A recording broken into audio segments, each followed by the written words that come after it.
The summer is the ultimate time for Caribbean food. So in this video, I'm going to be showing you how to make jerk salmon, red beans and rice, and a pineapple mango salsa. I hope you enjoy! Funnily enough, this recipe actually starts the day before when I had to soak my beans. So the first thing that I did is I combined about a half cup of dried kidney beans. I did a little bit over, but that was mostly an accident, into a bowl with about a cup and a half of water. Then, so these beans can get a nice flavor, I added about 1 scallion, 1 clove of garlic, and I would say about 1 teaspoon of thyme and 1 teaspoon of allspice. Now I'm going to let you know now that this recipe is not authentic, and I actually ended up using some pickled jalapeños for some flavor because I didn't have a Scotch bonnet pepper, but if you do have one, please use that instead. And then I just covered this overnight on my counter. In the morning, I just poured these contents into a really large bowl, and then I heated it up into a boil. Once the water was boiling, I let my beans cook for about 30 minutes, and then once my beans got tender, I added about a half cup of coconut milk and then stirred that together and let it cook for another 5 minutes before adding my rice. Before you add your rice, make sure to rinse it. I just rinsed it one time, but rinse it as many times as you think you need. I'm not really that picky about it though.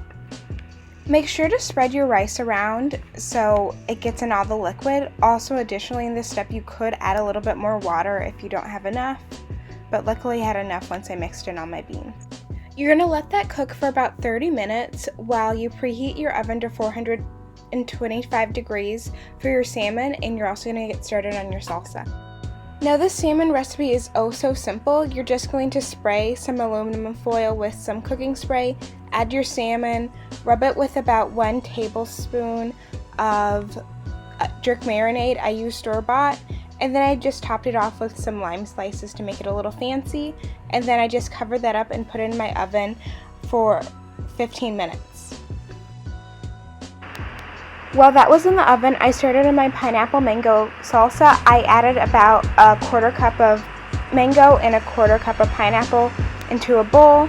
I then also added a little bit of green onion as well. I used only the white part and I saved the green part for later. And then I added about the juice of about half a lime and then some jerk seasoning that I had on hand. If I were to go back, I would definitely add less jerk seasoning, but I'll put that modified recipe in the description below.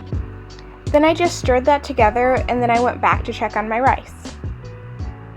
After about 25 minutes, I came back and my rice was looking pretty good. I was pretty proud of it. The rice had no crunchy bits, and because it was at the step, I knew it was time for me to get ready to serve. After the 15 minutes, I took my salmon out of the oven, and as you can see, it was absolutely gorgeous, and I think this is probably one of the easiest things that is so delicious that you can make. Then for plating, this is probably my favorite part. I always put like my rice in like 3/4 of a cup measuring, just because it looks really pretty in my opinion. And then next to that, I added my salmon, and then I scooped a little bit of my pineapple mango salsa on the side.